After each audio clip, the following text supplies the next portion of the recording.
O presidente da Câmara dos Deputados, Arthur Lira, voltou a defender uma reforma administrativa e a pedir que o governo federal não abandone o tema. Segundo Lira, a proposta está pronta para ser votada pelo plenário da Casa, mesmo que não seja uma bandeira defendida pelo atual governo.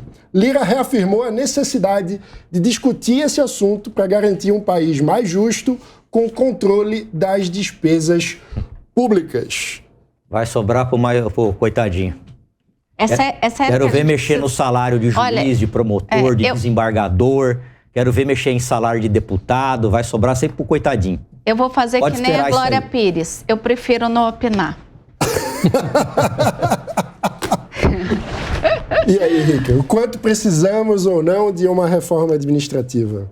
Olha, a gente não precisa, a gente urge que exista uma reforma administrativa. E é engraçado que, de fato, não seja um tema tão relevante, tão importante, que o governo, né, não está se mobilizando para isso, né? Então a gente se mobiliza para alguns outros temas, a reforma administrativa que pode cortar, de fato, gasto, né, real ali, todos os poderes, esse tipo de coisa aqui, isso aqui não tem interesse. Então, na hora que de fato a gente reclama dos 15 bilhões que a gente vai gastar a mais com o salário mínimo, a gente reclama, eu como economista fico preocupado com as contas públicas que vai acontecer com a inflação, mas na hora que a gente pode reduzir não 15 bilhões, mas provavelmente, sinceramente, a gente está falando de centenas de bilhões de reais que a gente pode reduzir se a gente consegue cortar altos salários, se a gente consegue pensar na administração pública em todos os cargos que existem, porque é um custo absurdo. O que o Brasil gasta de custeio da máquina é um valor estrondoso. Como a gente não olha para isso, a gente fica reclamando dessas receitas, desse despesa a mais que a gente entrega para a população para tentar dar uma qualidade de vida um pouco melhor para ela. Então, esse, na verdade, é o ponto principal. Reforma administrativa é uma coisa que faz muito tempo que tem que ser feito. Isso vai ajudar o país, isso certamente ajuda a inflação ser mais baixa, isso ajuda a juros ser mais baixos, isso ajuda o país ser visto lá fora como um país sério. E isso ajudaria muito o governo a mostrar que também é um governo sério, que é um governo comprometido com seus gastos. Não é isso que o governo está falando? Quero reduzir gastos, quero aumentar a receita, quero ter um valor maior para conseguir fazer PAC, como que ele quer fazer, quero conseguir fazer mais transferências de renda para a população que não tem como ganhar esse dinheiro, então ajudo também uma parte da população. O governo só faz isso se ele conseguir reduzir custo e aumentar a receita, mas não é a discussão do momento, né?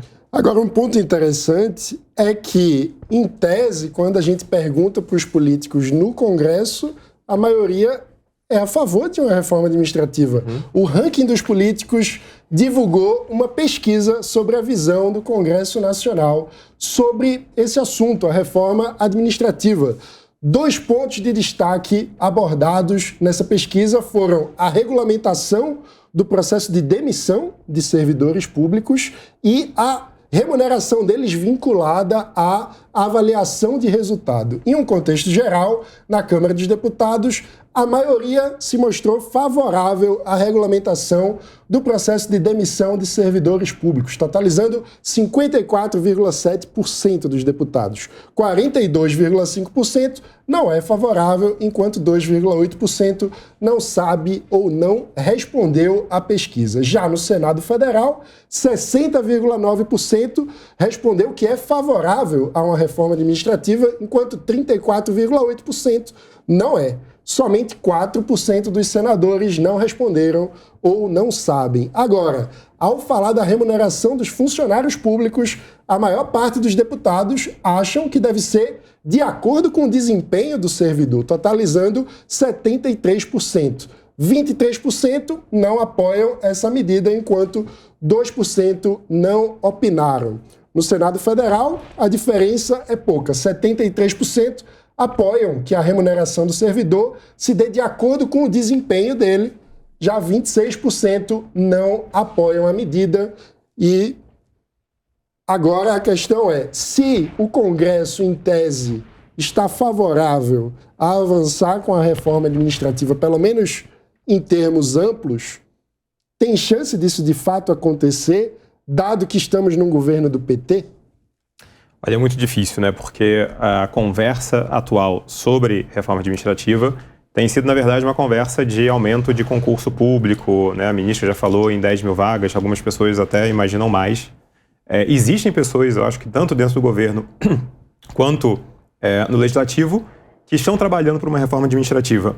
Mas o fato primeiro, imaginar que uma reforma administrativa vai conseguir resolver o nosso problema fiscal, eu acho que é um pouco fantasioso, porque o que a gente vai conseguir ter é mais racionalidade na máquina pública, talvez melhor desempenho, isso pode ter realmente um impacto até da qualidade do gasto público, mas o que nós temos é uma dificuldade da gente conseguir mover essas despesas obrigatórias. Como vocês falaram, a gente tem super salários, principalmente dentro do judiciário, das carreiras jurídicas, e aí além do impacto fiscal, acho que tem um impacto moral também, né? Que a gente tem um teto constitucional que ele é mais vazado que o teto de gastos, né? Então ali não é nem goteira, ali é enxurrada.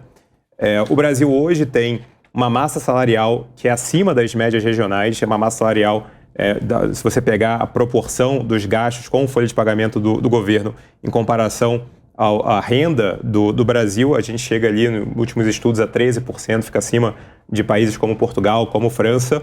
Agora, o que a gente consegue fazer com uma reforma administrativa? Aumentar a racionalidade. Hoje o Brasil tem mais de 300 carreiras e planos de salários.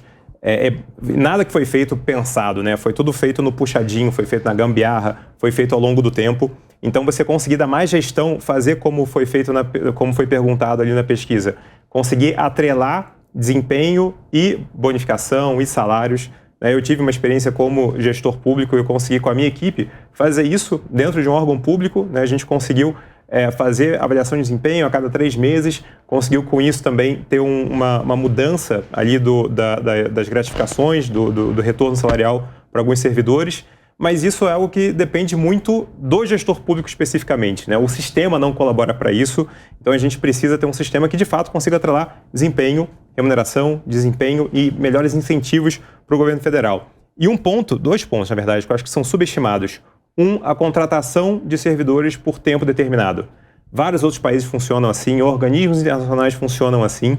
Grande parte da força de trabalho, você tem um contrato, a pessoa vai lá, ela passa um tempo no setor privado, vai para o governo, passa 3 anos, passa 6, passa 9 anos, depois volta para o setor privado, continua a sua carreira. Aqui, quando a gente toma uma decisão de fazer um concurso, a gente está tomando uma decisão, um pacto vitalício com aquela pessoa. Não importa se depois a profissão dela não existe mais, a função dela ficou obsoleta, a gente continua com aquela pessoa na folha de pagamento para outras gerações, inclusive previdenciariamente pensando nisso, né? Então, ter mais racionalidade significa, sim, ter contratos mais bem feitos com a RH e repensar também a administração pública indireta.